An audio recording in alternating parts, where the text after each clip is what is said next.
नमस्कार, जय भीम. मी आबा शिंदे. आपण बघत आहात माझ्यासोबत एएनसीसी न्यूज कॅमेऱ्यावर आहे सुमेध जिरवणकर आणि क्रिएटिव्ह हेड मयूर सांगुळे. खरं म्हणजे या चित्रपट सेन्सॉर बोर्ड जे आहे हे गेल्या बऱ्याच वर्षांपासून वादामध्ये आहे. त्याचे निर्णय जे येतात ते बऱ्याच वेळा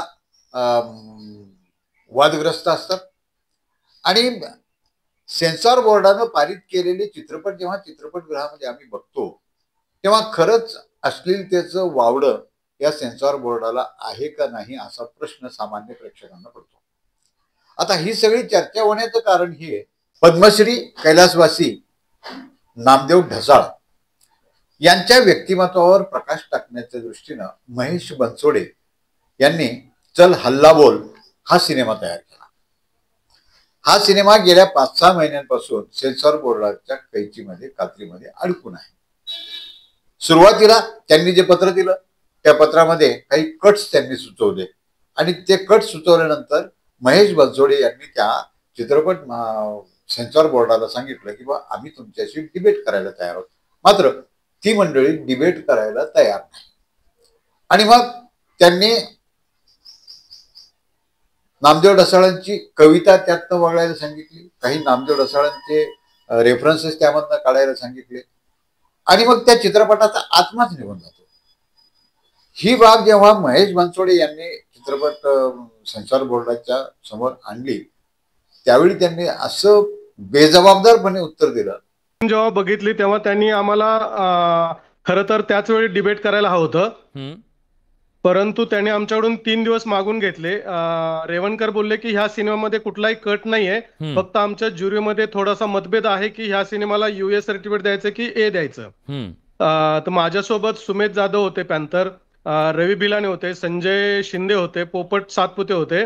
ते सगळेच बोलले की जे काय असेल ते समोर बोलूया ना, म्हणजे मग काय प्रश्न राहणार नाहीये. पण त्यांनी तरी रिक्वेस्ट करून 3 दिवस घेतले आणि 3 दिवसानंतर आम्ही बघितले. त्यांचं 3 दिवसानंतर अजिबात त्यांचा हे म्हणजे काय रिप्लाय आला नाही.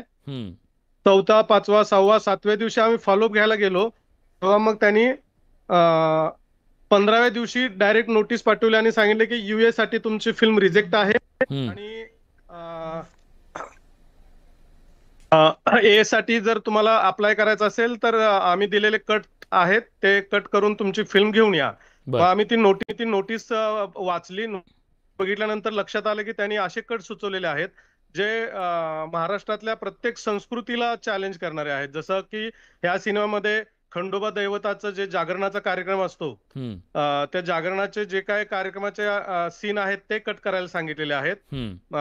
त्याचबरोबर मंदिराचे जेवढे पण सीन आहेत ते कट करायला सांगितलेले आहेत आणि त्याहून जाऊन पुढे त्यांनी पद्मश्री नामदेव ढसाळ यांची कविता कट करायला सांगितले. मग आम्हाला ते नोटीस वाचल्यानंतर लक्षात आलं की ते जे 4 ज्युरी आणि 5 ऑफिसर होते त्या 5ही लोकांना महाराष्ट्राच्या संस्कृतीचा आणि ह्या सिनेमात जे दाखवलेल्या गोष्टी आहेत त्या समजलेल्या नाहीयेत. म्हणून मग आम्ही डिबेटसाठी अर्ज केला.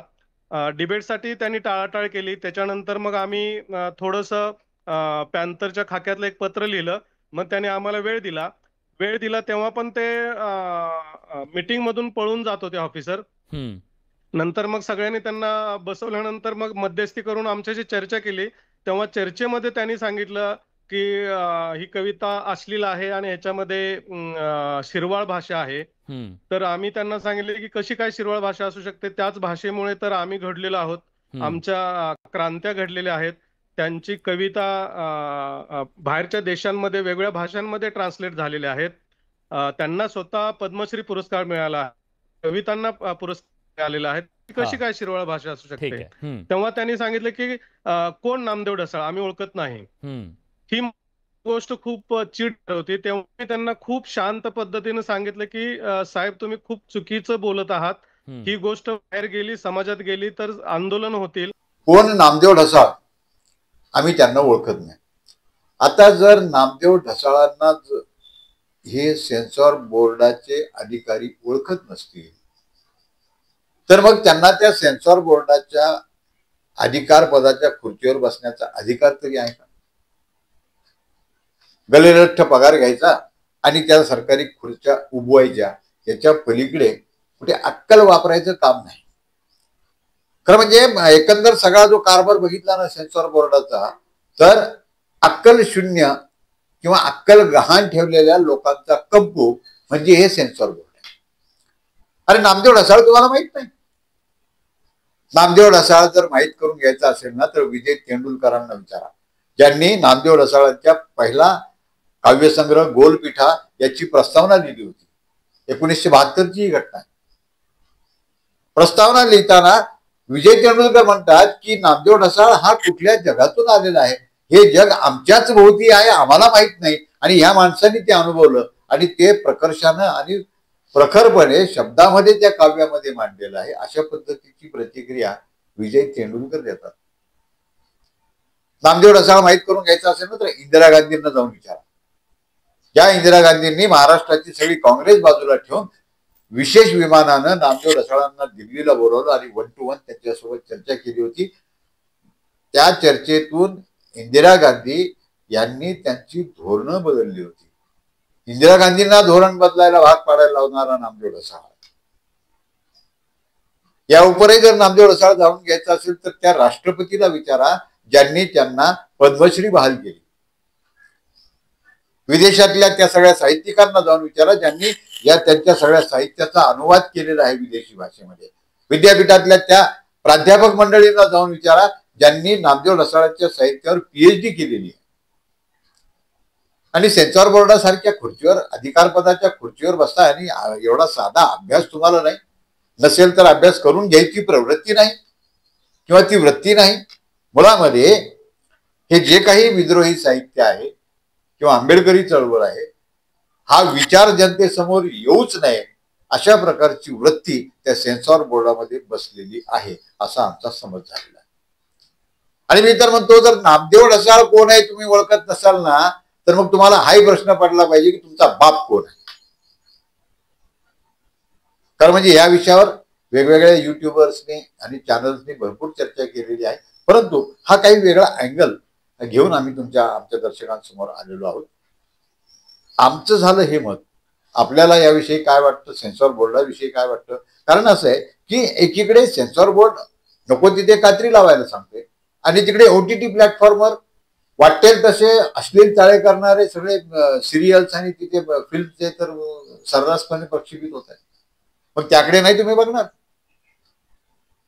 बरं, नामदेव ढसाळांच्या साहित्य काय पहिल्यांदा चित्रपटामध्ये येते? यापूर्वी जब्बार पटेलांनी देखील त्यांच्या कवितांचा वापर केलेला आहे. नागराज मंजुळेंनी देखील वापर केलेला आहे. आणि ह्या जे चित्रपट आम्ही चित्रपटगृहामध्ये बघतो यातली अश्लीलता जी दिसते आम्हाला, ते सेन्सॉर बोर्डाला अश्लील वाटत नाही. मात्र नामदेव ढसाळांनी समाजाचं उघडं नागडं चित्र जे सत्य आहे, जे त्यांनी अनुभवलेलं आहे, ते शब्दात मांडलं. ते मराठी साहित्याला मान्य झालंय आणि या सेन्सॉर बोर्डाला मान्य होत नाही. तर त्यांना अभ्यास करणं गरजेचं आहे. नामदेव ढसाळ कोण आहेत माहित नाही इथपर्यंत म्हणण्याची मदत सेन्सॉर बोर्डाची जाते. आणि हा विचार, तुमची ही वृत्ती जर समाजात गेली तर समाज पेटून उठेल. वेळीच सावध व्हा आणि योग्य तो निर्णय घेऊन ह्या चित्रपटाला सेन्सॉर सर्टिफिकेट देऊन तो प्रेक्षागृहामध्ये लोकांपर्यंत, दर्शकांपर्यंत कसा जाईल याची व्यवस्था करा. अन्यथा या महाराष्ट्रातल्याच नव्हे तर देशभरातल्या जनतेच्या रोषाला तुम्हाला सामोरं जावं लागेल. हा व्हिडिओ जर आपल्याला आवडला असेल तर लाईक आणि शेअर जरूर करा. आणि हो, असेच नवनवीन व्हिडिओ प्राधान्याने बघायला मिळावे म्हणून आमचं चॅनल सबस्क्राईब करून बेल आयकॉनचं बटन दाबायला विसरू नका. तोपर्यंत काळजी घ्या. नमस्कार.